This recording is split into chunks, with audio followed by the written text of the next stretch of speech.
खुलुमबाय जोंनि बर' हारिनि गासिबो रायजो राजाफोरखौ जोंनि बर' हारिनि बिएम सोदोब चेनेलाव बरायनाय थाबाय। दिनै जोंनि गेजेराव दङ बासुगाव हाई सेकेन्डारिनि माखासे फरायसाफोर बेवहाय 7 दङ। बिथांमोनहा गोसो गुदुं जानानै जोंनि स्टुडिअसिम फैनानै माखासे अनसुंथाइ होनो नागिरदों। अनसुंथाइ होनायनि जाहोना जाबाय मानि थाखाय होनो नागिरदों बिथांमोनहा जे बे पि बसुमतारी आरो एस बसुमतारीखौ बेंगालरनिफ्राय लाबोनो थाखाय माखासे मदद खालामनो नागिरदों। बिनि थाखायनो आं नोंथांमोनखौ गोसो गोरबोजों जोंनि बिएम सोदोब चेनेलाव बा जोंनि बिएम सोदोब चेनेलनि स्टुडिअआवहाय बरायनाय थाबाय खुलुमनानै। आरो बेनो जे नोंथांमोनखौ जों सिम्पलि बरायनो गोनां जासिगोन। आर'नाइ सार'नाइबो गैया जाहैबाय। स' बिथांमोनहा फरायसा आरो माबानि बासुगाव हाई सेकेन्डारिनि स' बिथांमोनहा माखासे बाथ्रा बुंगोन। स' नोंथांमोनहा बे मददखौ होनो थाखाय जे आवगायबोदों स' थांखिया मा?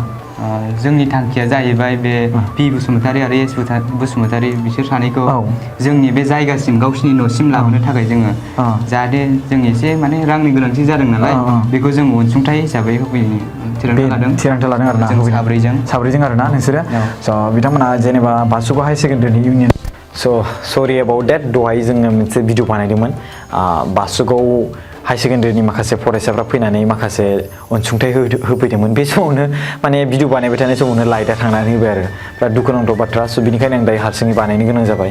माखासेखिनि जि बुंबाय बिथांमोननि माखासे रावफोरखौ नोंथांमोना खोनाखाबाय। बिथांमोना 7जों लोगो नांनानै सासेयाव 200 खरै 800 रां होफैदों। आं बैसोर गथ'फोरखौ बा फंबायमोनखौ आङो गोसो गोरबोजों खुलुमनाय जासिहरो। बिथांमोनाथ' दा गैथ'ला। दहायनो आं जा भिडिअ बानायनाय समावनो आं बेफोरखौ बाथ्राखौ बुंनो सानदोंमोन। बाट लाइट थांना होबाय जायनि जाहोनाव माने स्टुडिअआवबो इनभार्टार गैया जायनि जाहोनाव बेफोरबायदि जाथाया जाबाय आरो लाइट थांनाय ओमफ्राय बिनि खोमसि जाबाय।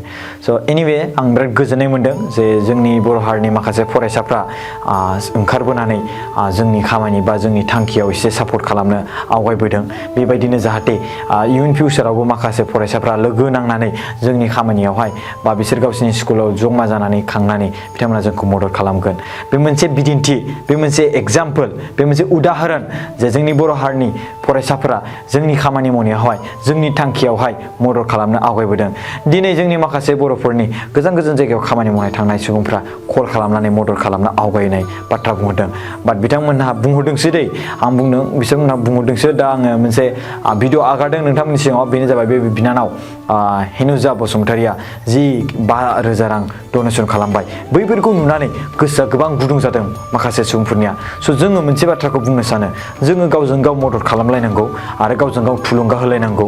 आरो जाय फंबायमोना जोंनि स्टुडिअआव फैनानै दहायो जे रां होफैबाय, अनसुंथाइ होफैबाय, बैसोरनि थाखाय आं बिसोरखौ गोसो गोरबोजों खुलुमनाय जासिबाय। थेंक इउ स' माच।